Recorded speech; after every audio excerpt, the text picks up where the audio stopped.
It was surreal, man, like something out of a low-budget movie. The guy had this cheap-looking pistol. We found out later it was just an airsoft gun, but at the time it looked very real, and he was pointing it directly at my wife, Clara, and she just stood there. She didn't flinch, didn't even blink. She just did this thing she always does, right? She raises that one eyebrow, and she gave him this look that just said, "Are you absolutely sure you want to do this?" He didn't know it yet, but the clown holding that fake gun wasn't just facing my wife. He was facing Deputy Chief Clara Hayes, head of Special Investigations for Crestwood County, and he had just made the single biggest, most catastrophically stupid mistake of his miserable little HOA life. It all started, as these things always do, with something ridiculous. We had only been in our new home in Cedar Creek for 5 days. Still had boxes piled up to the ceiling in the garage, you know. I was just enjoying my second cup of coffee when I saw it. A note, bright, obnoxious orange, taped right to the front of our mailbox like a giant target. Notice of non-compliance. Mailbox trim color is out of approved True Summit white hue. Immediate correction required within 72 hours. There wasn't a phone number, just this goofy stamped logo that read Cedar Creek Compliance Committee. The whole thing felt like a welcome prank, a neighborhood gag, except it wasn't funny. I muttered something about it being a dumb welcome, and Clara, she's always quiet when she's thinking, which usually means trouble for someone else. She just skimmed the paper, tilted her head and asked, "What is a True Summit white hue, Ethan? Is that on a Pantone chart?" I tossed the notice and forgot about it, assuming it was a one-off. 2 days later, a second one showed up, and this one wasn't a joke. It was a $125 fine. Vehicle violation. Driveway parking obstruction.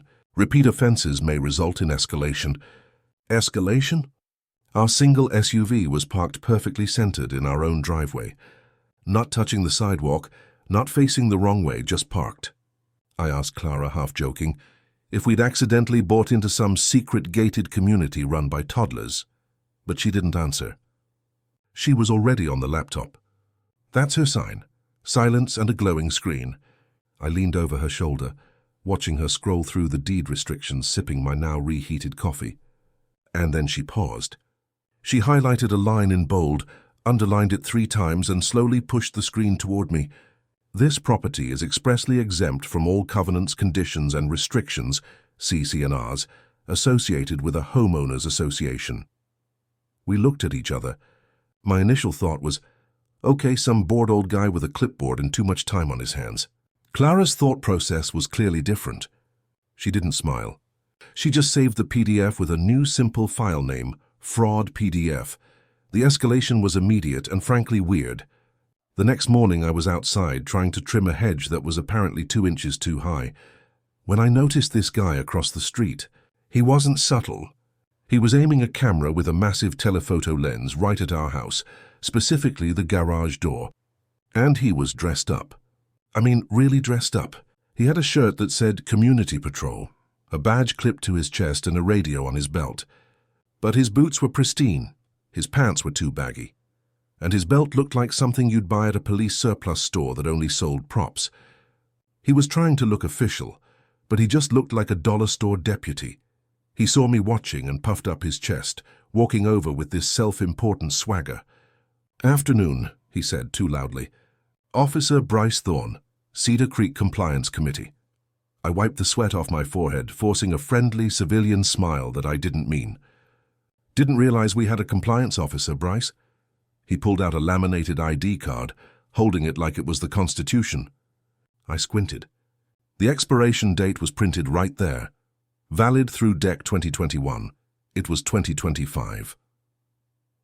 "We handle compliance," he recited. "Community harmony. You've had several violations already." Then he dropped the hammer. "We'll be needing to inspect your garage for unauthorized structures." That's when I actually laughed out loud. "No, Bryce, that's not happening. And unless you have a warrant or a time machine to fix your expired ID, I suggest you take your pristine boots and move along." His face just turned this dark, ugly shade of red. He pulled out a pad, scribbling furiously. "Non-cooperation will be noted," he snapped. I locked the door and told Clara everything, but she wasn't amused. She was already on the phone with the county clerk, cross-referencing land use with the plat maps. The result was exactly what we suspected. The Cedar Creek Compliance Committee didn't exist in any legal capacity. No tax filings, no non-profit registration, nothing. Just a name slapped on some cheap prints and even cheaper badges.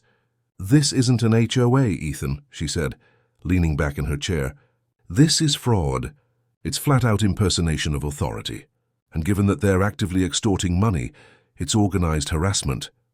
She had that look in her eye, that cold, focused glint I'd seen back when she dismantled a major public corruption ring. She wasn't angry yet. She was calculating. I wanted to call the real sheriff's office right then and there, but she stopped me. "We need more than just trespass," she said. "We need depth. They think we're suburban sheep who will just pay the fine. We're going to let them dig their own graves." By nightfall, we had a full surveillance system installed.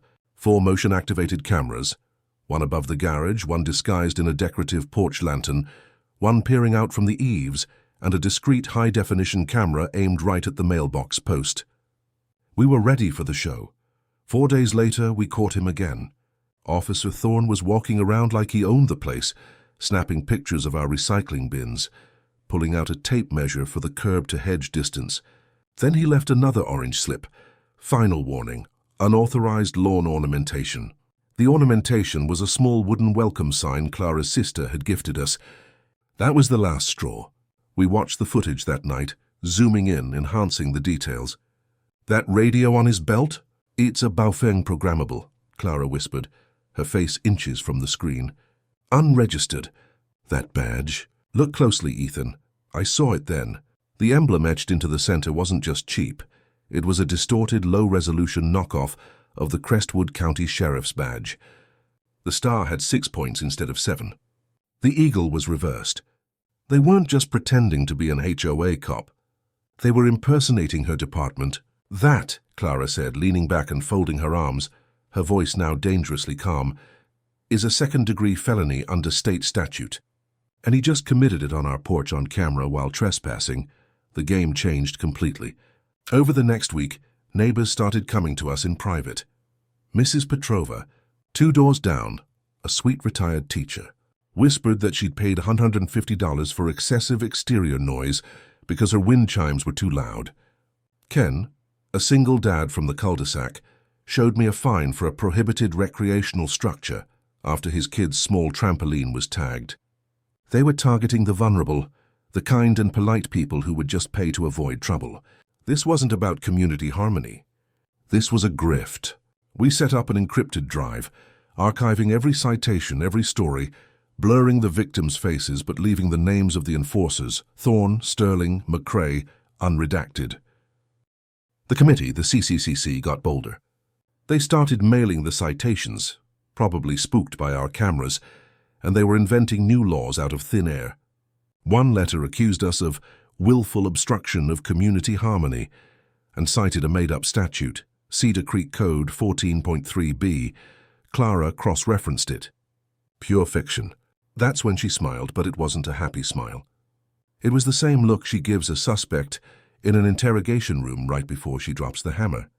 "Time to go to the meeting," she said.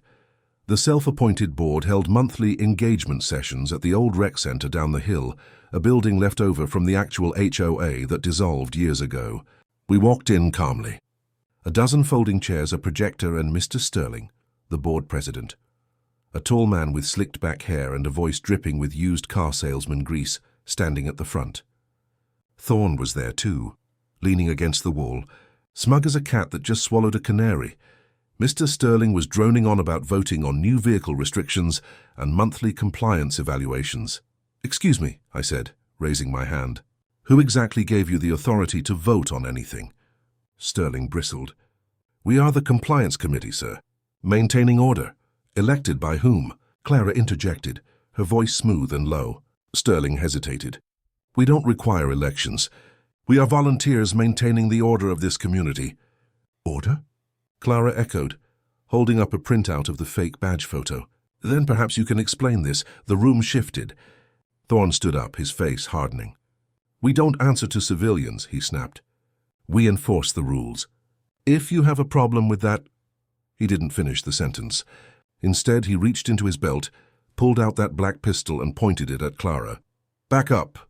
he yelled. "Meeting's over. Everyone out!" Chairs scraped. People gasped. A woman screamed. My body went cold. I froze, but Clara didn't. She took one slow, deliberate step forward, her eyes locked on Thorne, and then she spoke. Her voice was quiet, but it cut through the chaos like a laser. "I'm Deputy Chief Clara Hayes. Put down the weapon, Officer Thorne." His mouth fell open. I swear the air stopped moving. The pistol in his hand instantly looked like a child's toy. You're lying," he stammered. "Want to test that theory?"